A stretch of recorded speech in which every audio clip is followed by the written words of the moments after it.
안녕하세요. 지혜의 황혼입니다. 세월이 주는 깊은 깨달음, 함께 나누며 걸어가겠습니다. 여러분, 혹시 이런 이야기 들어보셨나요? 옆집 할머니는 기초연금 매달 받는데 나는 왜 한 푼도 못 받는다는 거야? 정말 억울하지 않습니까?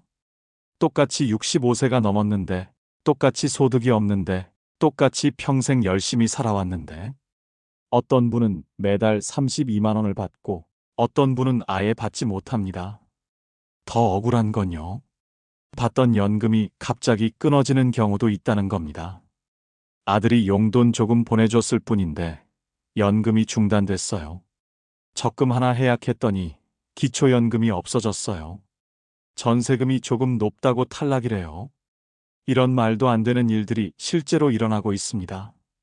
여러분, 매달 32만 원이 얼마인지 아세요? 1년이면 384만 원입니다. 10년이면 3,840만 원입니다. 20년이면 거의 8천만 원에 가깝습니다. 이 소중한 돈을 놓치는 이유는 단 하나, 몰라서입니다. 정부에서도 적극적으로 알려주지 않습니다. 복잡한 기준들이 숨겨져 있어서 일반 사람들은 알기가 어렵습니다. 하지만 오늘은 다릅니다. 오늘 이 시간에 모든 것을 확실히 정리해 드리겠습니다. 기초연금, 왜 어떤 사람은 받고 어떤 사람은 못 받는지, 어떻게 하면 안전하게 받을 수 있는지, 받던 것이 끊어지지 않으려면 무엇을 조심해야 하는지, 모든 비밀을 다 알려드립니다. 끝까지 들으시면 분명 마음이 편해지실 겁니다. 오늘 주제가 마음에 드신다면 구독과 좋아요 눌러주세요. 여러분의 마음을 알아주는 좋은 콘텐츠로 보답하겠습니다. 여러분, 기초연금에는 절대 건드리면 안 되는 7가지 함정이 있습니다. 이 함정들을 모르고 실수하면 아무리 나이가 많아도 아무리 가난해도 단 한 푼도 받을 수 없습니다. 하지만 반대로 말하면 이 7가지만 조심하면 누구나 안전하게 받을 수 있다는 뜻입니다. 지금부터 하나씩 차근차근 알려드릴게요. 절대 놓치지 마세요. 첫 번째 함정부터 시작하겠습니다. 첫 번째 함정입니다. 통장에 돈을 너무 많이 모아두는 것. 많은 어르신들이 이렇게 생각하십니다. 나는 소득이 없으니까 당연히 기초연금 받겠지. 아닙니다. 큰 오산입니다. 국가는 여러분이 벌지 않아도 통장에 있는 돈까지도 소득으로 계산합니다. 예를 들어 볼게요. 박 여사님은 올해 70세입니다. 일은 전혀 하지 않고 계시죠? 그런데 평생 모은 돈이 통장에 8천만 원 있습니다. 나는 소득이 전혀 없어. 당연히 기초연금 받겠지. 이렇게 생각하셨어요. 그런데 결과는 탈락이었습니다. 왜일까요? 국가는 이렇게 계산합니다. 8천만 원이 있으면 이자로 돈을 벌 수 있잖아. 그래서 8천만 원에 6.26%를 곱합니다.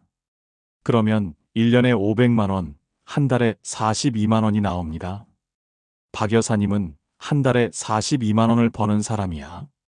이렇게 간주해버리는 거예요. 실제로는 한 푼도 안 벌었는데 말이죠. 기준이 얼마인지 아세요? 혼자 사시는 분은 월 218만 원, 부부는 월 348만 원까지만 소득 인정액이 허용됩니다. 단 1만 원만 초과해도 바로 탈락입니다. 이게 얼마나 억울한 일인지. 평생 아껴서 모은 돈 때문에 오히려 연금을 못 받게 되는 거예요.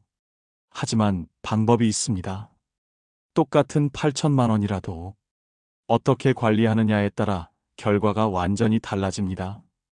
예를 들어 3천만 원씩 나누어서 생활비 통장 3천만 원, 의료비 통장 3천만 원, 경조사비 통장 2천만 원, 이렇게 용도별로 나누어 관리하면 이 돈들은 저축이 아니라 꼭 필요한 생활비입니다.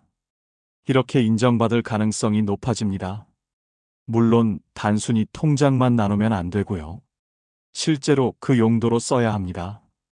정리하면 한 통장에 5천만 원 이상 모아두면 위험합니다. 3천만 원씩 나누어서 용도별로 관리하세요. 두 번째 함정입니다. 자녀 이름으로 돈을 숨기려는 것. 그럼 아들 이름으로 돈을 옮겨 놓으면 되겠네? 이렇게 생각하시는 분들 많으실 겁니다. 절대 안 됩니다. 국가는 바보가 아닙니다. 이런 수법은 이미 다 알고 있어요. 실제 사례를 들려드릴게요. 이 어르신은 75세입니다. 기초연금을 받기 위해 머리를 굴리셨어요. 내 통장에 돈이 많으니까 탈락하는구나. 그럼 아들 이름으로 적금을 넣어두자. 그래서 5천만 원을 아들 명의로 적금에 넣으셨습니다. 그리고 기초연금을 신청했어요. 이제 내 돈이 줄었으니까 받을 수 있겠지? 결과는 역시 탈락이었습니다. 왜냐하면 국민연금공단에서는 최근 5년간의 모든 금융거래를 다 들여다보거든요. 이 어르신이 갑자기 5천만 원을 아들한테 보냈네? 이건 증여 아니면 자산 숨기기겠구나. 그럼 이 돈은 여전히 어르신 것으로 봐야지. 이렇게 판단해버립니다. 더 심각한 건요. 이런 행위는 증여세 문제까지 생길 수 있어요. 5천만 원을 자녀에게 줬으면 증여세도 내야 하고 기초연금도 못 받고 진짜 이중고가 되는 거죠. 그런데 정말 무서운 건 따로 있습니다. 자녀 명의로 된 돈을 부모가 자유롭게 찾아 쓰는 경우에요. 내 돈인데 뭐가 문제야? 큰 문제입니다. 명의는 아들이지만 실제로는 아버지가 쓰면 이건 사실상 아버지 돈이야 라고 판단됩니다. 실제로 이런 일로 기초연금이 중단된 분들 정말 많아요. 가장 중요한 건 이겁니다. 돈을 숨기려고 하지 마세요. 오히려 더 큰 손해를 봅니다. 정직하게 신고하고 대신 합법적인 방법으로 관리하는 게 최선입니다. 끝까지 들으시면 그 방법도 다 알려드릴게요. 세 번째 함정입니다. 전세보증금을 너무 높게 잡는 것. 나는 집도 없고 그냥 전세살이인데 뭐가 문제야? 이렇게 생각하시는 분들 많으실 겁니다. 하지만 전세금도 재산입니다. 정말 말도 안 되죠? 내 집도 아닌데 재산이라니. 하지만 이게 현실입니다. 정 여사님 이야기를 들려드릴게요. 정 여사님은 68세입니다.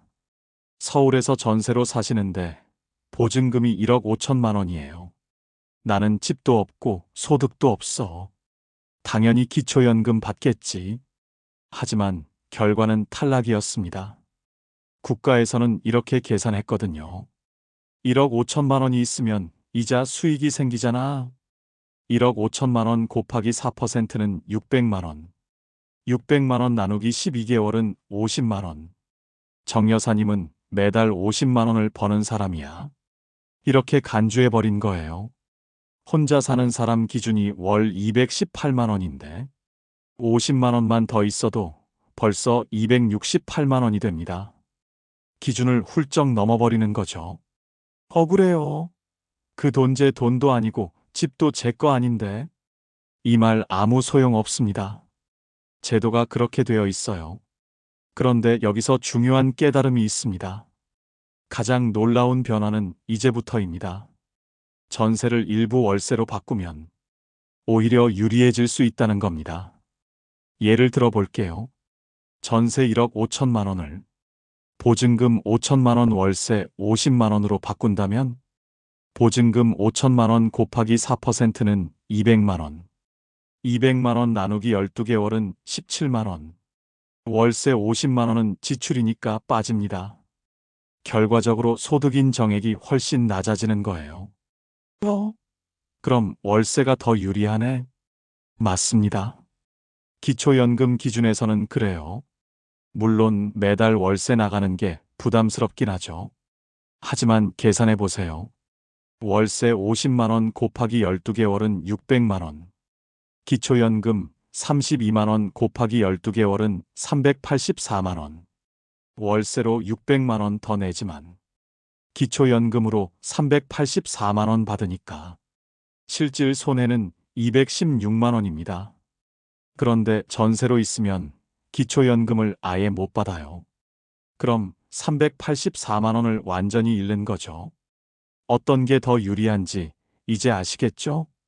하지만 여기서 조심할 점이 있습니다. 형식적으로만 월세 계약을 하고 실제로는 돈을 안 내면 안 됩니다. 반드시 계좌이체로 월세가 나간 기록이 있어야 해요. 가짜로 하다가 걸리면 더 큰 문제가 생깁니다. 정리하면 전세 보증금이 1억 이상이면 위험합니다. 일부 월세 전환을 진지하게 고려해 보세요. 네 번째 함정입니다. 보험을 갑자기 해약하는 것. 생활비가 부족하니까 보험이나 하나 해약해야겠어. 이런 생각 자연스럽죠? 하지만 잠깐만요. 그 해약금 때문에 더 큰 손해를 볼 수 있습니다. 김어르신의 실제 이야기입니다. 김어르신은 72세이고 기초연금을 받고 계셨어요. 그런데 갑자기 병원비가 많이 들어서 15년 동안 넣어둔 보험을 해약하셨습니다. 해약금으로 3천만 원이 들어왔어요. 이제 병원비 걱정은 없겠네. 그런데 다음 달부터 기초연금이 끊어졌습니다. 왜요? 제가 뭘 잘못했나요? 국민연금공단에서는 이렇게 설명했어요. 3천만 원이 소득으로 들어왔으니까 연금이 중단됩니다. 김어르신은 억울했습니다. 그건 제가 낸 돈을 찾은 거잖아요. 소득이 아니라고요. 하지만 제도상으로는 소득입니다. 3천만 원 곱하기 6.26%는 188만 원. 188만 원 나누기 12개월은 15만 원. 매달 15만 원의 추가 소득이 생긴 걸로 계산되는 거예요. 기존에 다른 소득도 조금 있었는데 이게 더해지니까 기준을 넘어버린 겁니다. 김어르신은 결국 1년 반 동안 기초연금을 못 받았어요. 32만 원 곱하기 18개월은 576만 원. 3천만 원 받으려다가 576만 원을 잃은 셈이죠. 그런데 여기서 중요한 발견이 있습니다. 모든 보험이 다 위험한 건 아니에요. 보장성 보험과 저축성 보험이 다릅니다. 보장성 보험은 해약해도 환급금이 별로 없어서 소득인 정액에 큰 영향을 안 줘요. 하지만 저축성 보험은 위험합니다. 환급금이 크기 때문에 갑자기 소득이 많아진 걸로 보거든요. 그럼 어떻게 해야 하나요? 세 가지 방법이 있습니다. 첫째, 보험을 해약하기 전에 꼭 확인하세요. 보장성인지 저축성인지 보험회사에 물어보세요. 둘째, 해약금이 크다면 분할해서 받는 방법도 있어요. 한 번에 3천만 원 받는 대신 1천만 원씩 3년에 걸쳐 받으면 영향이 줄어듭니다. 셋째, 정말 급하다면 보험담보대출을 고려해 보세요. 해약하지 않고 돈을 빌리는 거니까 소득으로 잡히지 않아요. 가장 중요한 건 이겁니다. 급하다고 성급하게 해약하지 마세요. 한 번 잃은 기초연금 자격 되찾기까지 오래 걸려요. 다섯 번째 함정입니다. 사업자 등록을 그대로 방치하는 것. 사업은 접었는데 사업자 등록증이 아직 있네? 뭐 별거 아니겠지. 그냥 놔둬도 되겠지? 이런 생각은 정말 위험합니다. 박 아버님의 경우를 보세요. 박 아버님은 74세입니다. 예전에 작은 가게를 하셨는데 5년 전에 그만두셨어요. 하지만 사업자 등록 폐업 신고는 안 하셨습니다. 어차피 장사 안 하는데 뭐가 문제야? 그래서 기초연금을 신청했는데 탈락했어요. 왜요? 저는 지금 소득이 하나도 없는데요. 국민연금공단에서는 이렇게 말했습니다. 사업자 등록이 살아있으니까 사업소득이 있다고 봐야죠. 실제로는 한 푼도 안 벌었지만 국가에서는 추정소득을 계산합니다. 이 정도 업종이면 이 정도는 벌겠지? 이렇게 추정해서 소득을 매기는 거예요. 박 아버님 같은 경우에는 월 30만 원 정도 소득이 있다고 추정됐습니다. 다른 소득과 합쳐지니까 기준을 넘어버린 거죠. 말도 안 돼요. 정말 아무것도 안 벌었다고요. 하지만 소용없어요. 서류상으로는 사업자니까 소득이 있다고 보는 겁니다. 더 황당한 경우도 있어요. 어떤 분은 20년 전에 만든 사업자 등록이 그대로 살아 있었어요. 본인도 까맣게 잊고 있었는데 기초연금 신청할 때 발견된 거예요. 이게 왜 아직 살아있지? 그동안 세무서에서도 연락이 없었고 본인도 잊고 있었는데 말이에요. 하지만 이 때문에 기초연금이 탈락됐습니다. 이 문제는 생각보다 간단히 해결됩니다. 홈택스에 들어가서 폐업 신고만 하면 돼요. 10분이면 끝나는 일입니다. 하지만 이걸 모르는 분들이 너무 많아요. 특히 이런 분들 조심하세요. 예전에 식당이나 가게를 했던 분, 농업이나 임업에 종사했던 분, 프리랜서나 용역 일을 했던 분, 작은 사업이라도 해본 적 있는 분, 이런 분들은 꼭 확인해 보세요. 국세청 홈택스에 로그인해서 사업자 등록 현황 조회를 해보시면 됩니다. 만약 폐업 안 된 등록이 있다면 즉시 폐업 신고를 하세요. 단, 폐업 신고할 때 주의할 점이 있어요. 미납세금이나 신고하지 않은 소득이 있는지 확인하고 정리하고 폐업해야 합니다. 그냥 폐업만 하고 세금 문제를 놔두면 나중에 더 큰 문제가 될 수 있거든요. 사업자 등록 하나 때문에 매달 32만 원을 못 받는 일, 정말 억울하지 않으세요? 6번째 함정입니다. 자동차를 여러 대 보유하거나 비싼 차를 갖는 것. 차 정도야 있어도 되겠지? 오래된 차인데 뭐가 문제야? 이런 생각도 위험할 수 있습니다. 이 여사님 이야기를 들어보세요. 이 여사님은 69세이고 남편이 돌아가신 후 혼자 사세요. 자동차가 2대 있었어요.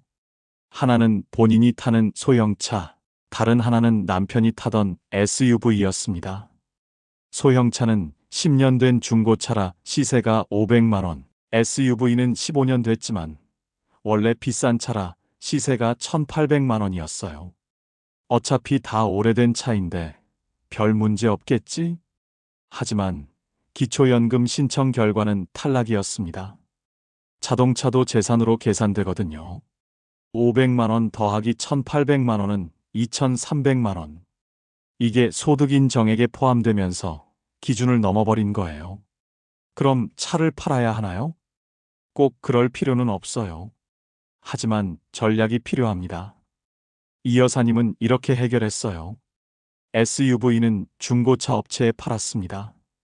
15년 된 차라 실제로는 1,200만 원에 팔렸어요. 소형차만 남겨두니까 재산이 500만 원으로 줄었습니다. 그래서 기초연금을 받을 수 있게 됐어요. 아, 그럼 차는 한 대만 있어야 하는군요. 꼭 그런 건 아니에요. 중요한 건 총 시세입니다. 기준이 어떻게 되는지 알려드릴게요. 자동차 재산 기준. 1대 시세 2천만 원 이하면 대부분 안전. 2대 이상, 총 시세 1,500만 원 이하 권장. 고급차 연식 상관없이 위험할 수 있음. 특히 조심해야 할 차들이 있어요. 벤츠, BMW, 아우디 같은 수입차는 아무리 오래됐어도 시세가 높게 나올 수 있어요. 렉서스, 제네시스 같은 고급 국산차도 마찬가지고요. 실제로는 고장도 많고 연비도 나쁜데 서류상 시세 때문에 기초연금을 못 받는 경우가 있어요. 그런데 여기서 놀라운 사실이 있습니다. 차량 시세는 생각보다 자주 바뀝니다. 국민연금공단에서는 매년 새로운 기준으로 차량 시세를 평가해요. 작년에는 괜찮았던 차가 올해는 문제가 될 수도 있어요. 반대로 올해 문제였던 차가 내년에는 괜찮아질 수도 있고요. 그래서 자동차 때문에 기초연금이 탈락했다면 1년 후에 다시 신청해 볼 가치가 있어요. 또 하나 중요한 팁이 있습니다. 꼭 필요한 차라면 가족에게 양도하는 방법도 있어요. 물론 적정한 가격에 정식으로 매매해야 하고 양도소득세 같은 세금 문제도 확인해야 하지만요. 무엇보다 중요한 건 이겁니다. 차는 필요할 때만 가지세요. 매일 타지도 않는 차 때문에 매달 32만 원을 포기하는 건 현명하지 않아요. 7번째 함정입니다. 월세 수입을 숨기려고 하는 것. 작은 월세 정도야 신고 안 해도 되겠지? 어차피 국가에서는 모르겠지? 이런 생각은 정말 위험합니다. 요즘에는 다 들키거든요. 조 어르신의 경험담입니다. 조 어르신은 71세이고 작은 원룸 하나를 임대 주고 계셨어요. 월세는 30만 원이었습니다. 이 정도 작은 돈까지 신고해야 하나? 귀찮기도 하고 그냥 조용히 넘어가자. 그래서 월세 수입을 신고하지 않고 기초연금을 신청했습니다. 처음에는 연금이 나왔어요. 다행이네. 아무도 모르는군. 그런데 6개월 후에 갑자기 연락이 왔습니다. 월세 수입이 확인됐으니 연금을 중단합니다. 조 어르신은 깜짝 놀랐어요. 어떻게 알았지? 국세청과 국민연금공단이 정보를 공유하거든요. 월세를 받으면 자동으로 소득으로 잡혀요. 세입자가 현금 영수증을 신청하거나 월세 세액 공제를 받으면 바로 파악됩니다. 요즘은 정부에서 월세 세액 공제를 적극 권장하잖아요. 젊은 세입자들은 거의 다 신청해요. 그러면 임대인 소득이 자동으로 노출되는 거예요. 조 어르신은 결국 이렇게 됐습니다. 6개월치 기초연금 환수 192만 원. 가산금까지 포함하면 더 많은 금액. 앞으로도 월세 때문에 연금 못 받음.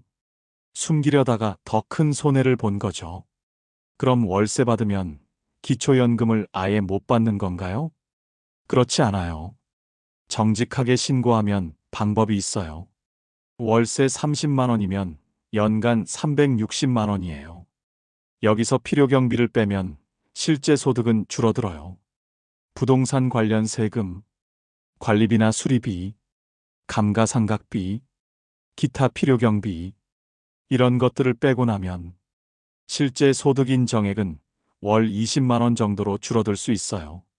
그러면 다른 소득과 합쳐도 기준 내에서 받을 수 있거든요. 가장 중요한 깨달음은 이겁니다. 숨기려고 하지 마세요.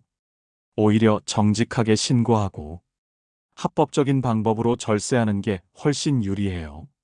세무사나 회계사에게 상담받으면 월세 소득을 줄이는 여러 방법을 알려줍니다.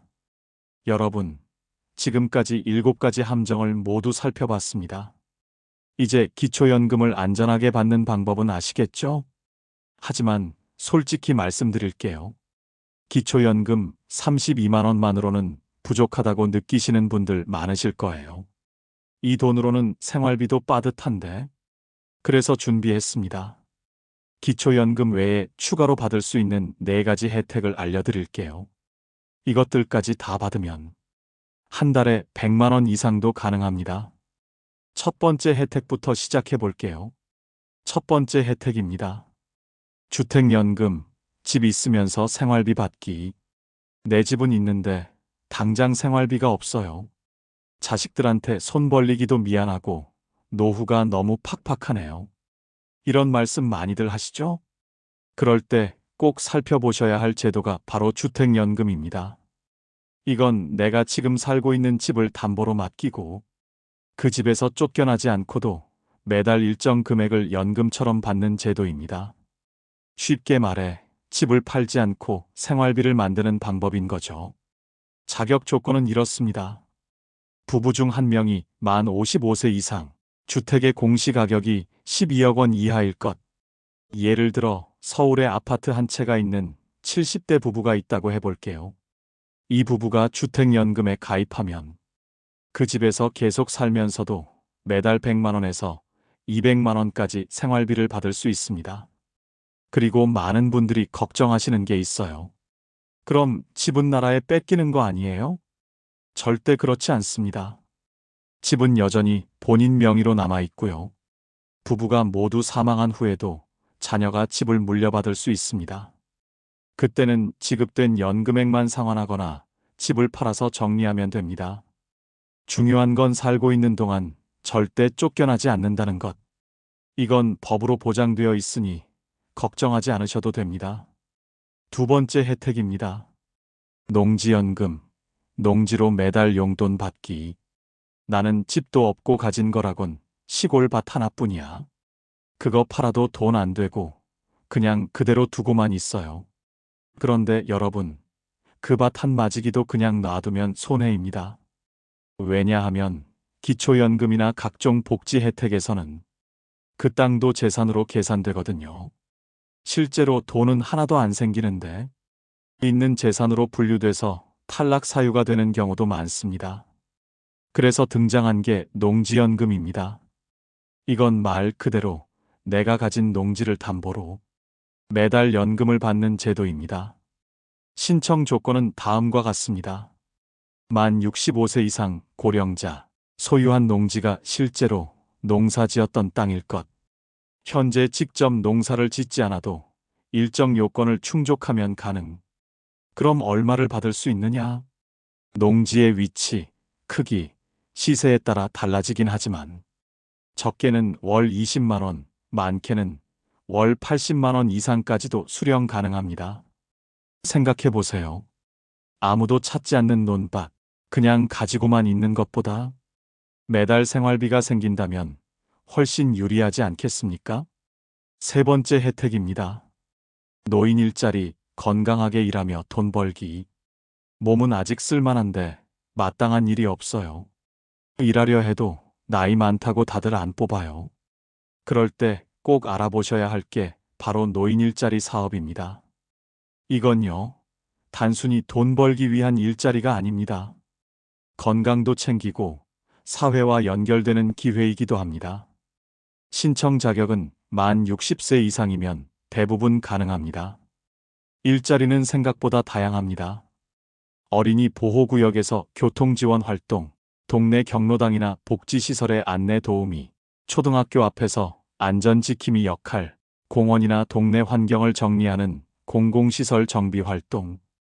대부분 하루 2~3시간, 주 3회 정도의 활동으로 한 달 기준 약 27만 원에서 30만 원 정도의 활동비를 받을 수 있습니다.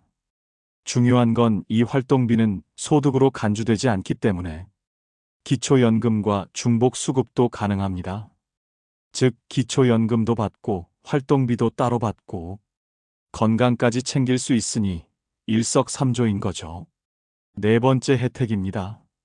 의료급여, 병원비 걱정 없이 치료받기. 기초생활수급자가 되면 가장 큰 혜택이 바로 의료급여입니다. 병원에 가도 진료비가 거의 0원에 가깝고 큰 수술까지 해도 본인 부담금이 없거나 아주 적습니다. 의료급여 일종 자격이면 감기 진료는 물론이고 중병, 만성질환 치료까지 부담이 크게 줄어듭니다. 특히 약값이 부담스러운 분들께는 정말 절실한 제도입니다. 주거급여도 있습니다. 전세든 월세든 정부에서 일정 금액을 주거비로 보태줍니다. 생계급여는 현금으로 들어오는 지원입니다. 가구원 수와 상황에 따라 매달 50만 원 이상 받는 분들도 많습니다. 기초생활수급자는 소득 인정액과 재산 기준을 모두 만족해야 하고 부양의무자 기준도 있지만 최근에는 이 기준들이 많이 완화됐습니다. 무조건 안 될 거야 하고 포기하지 마시고 주민센터에서 상담받아 보시길 권합니다. 여러분, 평생을 가족 위해, 자식 위해 아껴 오셨죠? 이제는 여러분 자신을 위해서도 한 번쯤 꼼꼼히 따져보셔야 합니다. 나는 아직 괜찮아. 복잡해서 귀찮아. 이렇게 넘기기엔 기초연금은 매달 수십만 원, 앞으로 수천만 원이 될 수도 있는 소중한 권리입니다. 신청 안 했다는 이유 하나로 그 모든 걸 놓치는 일이 없도록 꼭 이번엔 여러분 손으로 확인해 보셨으면 좋겠습니다. 여러분이 모르셔서 손해보는 일 더는 없었으면 합니다. 이 영상이 그 시작이 되었기를 바랍니다. 지금부터라도 늦지 않았습니다. 한 걸음씩 차근차근 준비해 보세요. 저는 언제나 여러분 편에서 든든하게 함께 하겠습니다. 오늘 이야기가 여러분의 마음에 작은 위로가 되었기를 바랍니다. 어떤 생각이 드셨는지 댓글로 나눠주세요. 여러분의 이야기가 누군가에게 큰 위로와 깨달음이 될 것입니다. 오늘도 끝까지 시청해주신 여러분께 깊은 감사를 드립니다. 오늘 영상이 도움이 되셨다면 소중한 분들께 공유해주시고 구독과 좋아요로 저를 응원해주세요. 여러분과의 소중한 연결이 저에게 큰 힘이 됩니다. 오늘도 행복한 하루 되세요. 지혜의 황혼이었습니다.